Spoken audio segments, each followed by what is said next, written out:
Nous sommes au mois de juin, dans un bras du Rhône situé près de Donzère dans la Drôme. 6 membres du MRM, de l'ONEMA et de la FD07 scrutent les eaux à la recherche d'un animal mythique, la lamproie marine.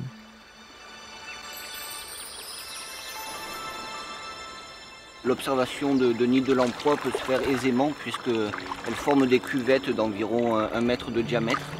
Donc il permet de reconnaître facilement si elles se sont reproduites sur ce secteur. Pour augmenter les chances de croiser un nid de lamproie, de nombreuses méthodes de prospection sont envisagées.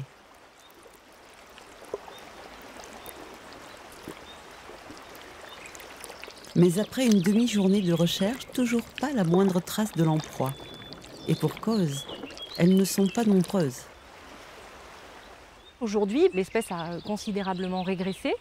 Les dernières observations déjà de reproduction, qui est quand même la phase biologique la plus importante sur le fleuve, datent de 2010.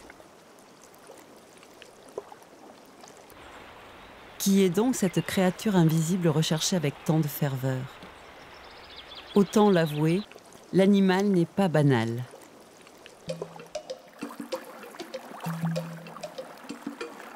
Malgré son corps serpentiforme, ce n'est même pas un cousin des anguilles.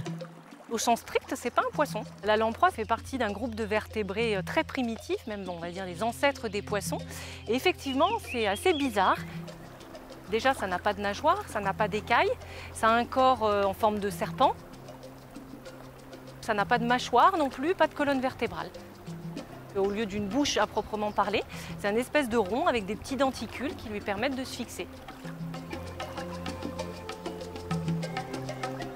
La lamproie marine peut être assez grosse, On a des individus qui peuvent atteindre jusqu'à 80 cm, voire 1 mètre. La lamproie marine est un migrateur. Elle passe sa vie d'adulte dans les profondeurs de la mer Méditerranée, où elle se nourrit en vampirisant le sang des poissons qu'elle rencontre. Elles ont un mode de vie parasite, c'est-à-dire que le disque buccal, qui est caractéristique de la lamproie, leur permet de se fixer sur d'autres poissons et de vivre à leurs dépens. Les adultes vivent en effet en mer et viennent se reproduire en rivière. Donc au bout de quelques années de croissance en mer, ils remontent sur la période hivernale dans les principaux fleuves et rivières de Méditerranée. Et là, ils accomplissent leur reproduction.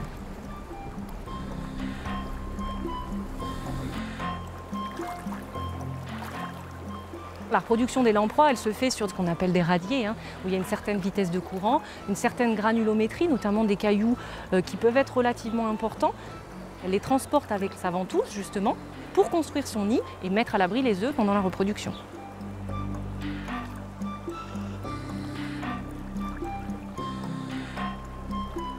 Elles utilisent toutes leurs réserves énergétiques, donc toute leur graisse, pour l'acte de reproduction, qui est extrêmement long et complexe chez la lamproie, ce qui fait que ça les épuise complètement et qu'après l'acte de reproduction, elles se laissent mourir. Donc elles ne se reproduisent en effet qu'une seule fois.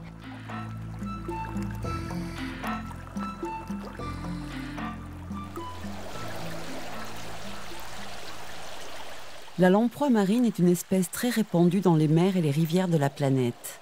En France, on la rencontre surtout sur la façade atlantique, mais aussi en Méditerranée.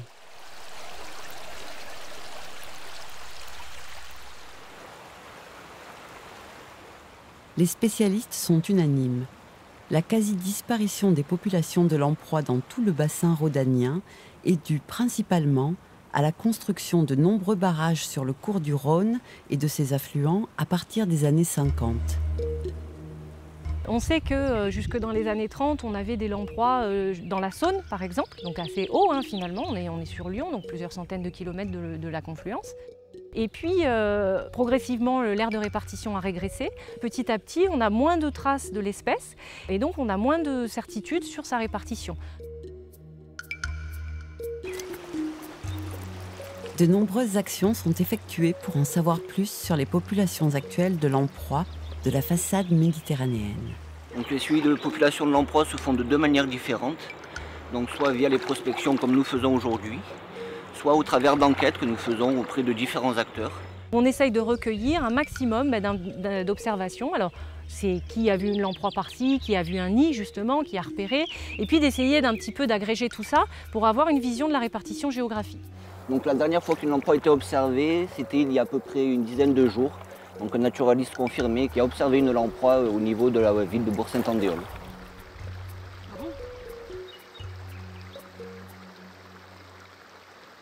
On travaille aussi beaucoup par enquête, auprès notamment du monde professionnel de la pêche, donc de la pêche marine et de la pêche continentale.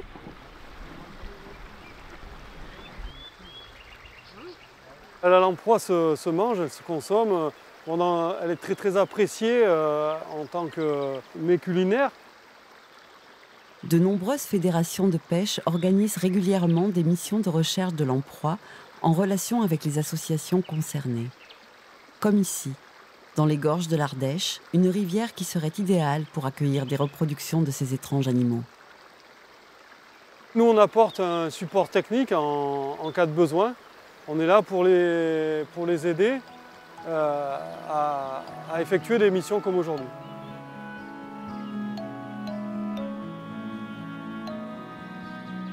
En plus du travail d'enquête, des actions concrètes sont menées pour favoriser le retour des lamproies dans le Rhône et ses affluents.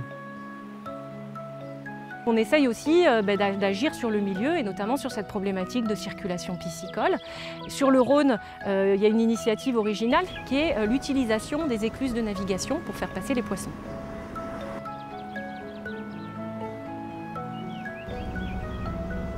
Les lamproies étant des animaux nocturnes, des éclusées leur sont spécialement dédiées chaque nuit depuis 2011, pendant la saison de migration.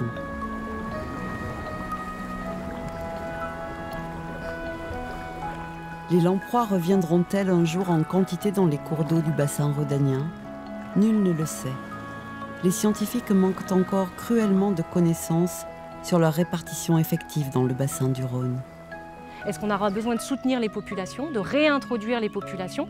Ça, c'est des questions vraiment presque éthiques à la limite, dont on n'a absolument pas les réponses aujourd'hui, mais qu'on commence à se poser.